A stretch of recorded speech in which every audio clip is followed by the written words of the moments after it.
नमस्ते भारत। दोस्तों, मेरा नाम नितिन है और मैं आज बहुत ज़्यादा बेचैन हूँ। मैं पिछले जब से लॉकडाउन स्टार्ट हुआ है तब से देख रहा हूँ हमारे देश में गरीबों की स्थिति बहुत ही दयनीय हो गई है। गरीब बेचारे सैकड़ों किलोमीटर पैदल चल के घर जा रहे हैं और वो सिर्फ अपने घर जाना चाहते हैं। पिछले 48 घंटे में हमने देखा कैसे बस पॉलिटिक्स हुई इस देश में।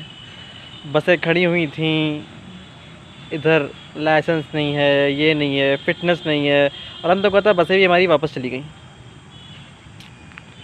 लेकिन इन सब के बीच में पिस कौन रहा है? इस पॉलिटिक्स राजनीति के बीच में पिस रहा है बेचारा गरीब, जो कि हमारे देश का एक बहुत ही ज़रूरी स्तंभ है। देखिए, मुझे नहीं पता कांग्रेस क्या कर रही है, कौन सी पॉलिटिक्स खेल रही है, उसके बारे में कोई बात भी नहीं होनी चाहिए। बात होनी चाहिए बीजेपी की, क्योंकि सत्ता पे वो बैठी हुई है। सत्ता पे बीजेपी वाले बैठे हुए हैं, योगी जी आप बैठे हुए हैं, और ये आपकी ज़िम्मेदारी है कि हर गरीब को जो भी अपने घर जाना चाहता है उसे सकुशल उसे घर पहुंचाया जाए। इसमें कोई भी राजनीति नहीं होनी चाहिए। 2 महीने के समय का लगभग हो रहा है, लॉकडाउन हो रहा है और जस की तस की स्थिति बनी हुई है।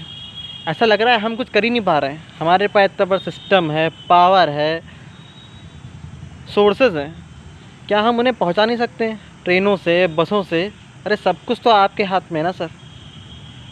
अगर आप चाहें तो 15 से 20 दिन के अंदर सब हर कोई अपने घर पहुंच सकता था, लेकिन नहीं पहुंचाया गया। इसका मतलब है कहीं ना कहीं कमी है सत्ता पे बैठे लोगों के बीच में ही है। देखिए सर, गरीब गरीब होता है, उसे बस से, ट्रेन से, राजनीति से कोई मतलब नहीं है। वो बस अपने और अपने परिवार के लिए चाहता है कि सही से बस घर पहुंच जाए। तो मेरी विनती है सत्ता में बैठे लोगों से कि आप उन्हें घर सही सलामत पहुंचाइए, नहीं तो 2022 से 2024 में इसके बहुत बुरे परिणाम भुगतने पड़ेंगे, क्योंकि गरीब जनता कभी माफ़ नहीं करेगी कि उसके बच्चे कैसे उस समय, क्योंकि इस समय गरीबों को सबसे ज़्यादा सरकार आपकी ज़रूरत है।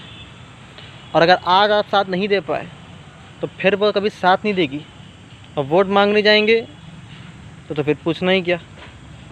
तो मेरी राय है, ऊपर वाला सत्ता में बैठे लोगों को सद्बुद्धि दे और इन गरीबों का भला करे, इनको पैसे दे, इनको खाना मुहैया कराए और इनको सकुशल घर पहुंचाए। उसके बाद फिर इनके रोज़गार के लिए करिए। देखिए, गरीब को ये लोन वोन का नाटक समझ में नहीं आता है। उसको भूख आज लगी है, लोन उसको 1 महीने बाद मिलेगा, क्या फ़ायदा? मर जाएगा, गरीब मर जाएगा। गरीबों पे अत्याचार हो रहा है, क्योंकि एसी में बैठे लोग, एसी रूम में बैठे लोग नहीं समझ पाएंगे कि चिलकती धूप में जब एक माँ पैदल चल रही है अपने बच्चे को ले जा के, उसके ऊपर क्या बीत रही है।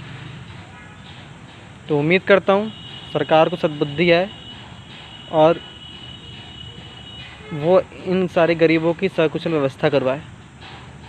धन्यवाद।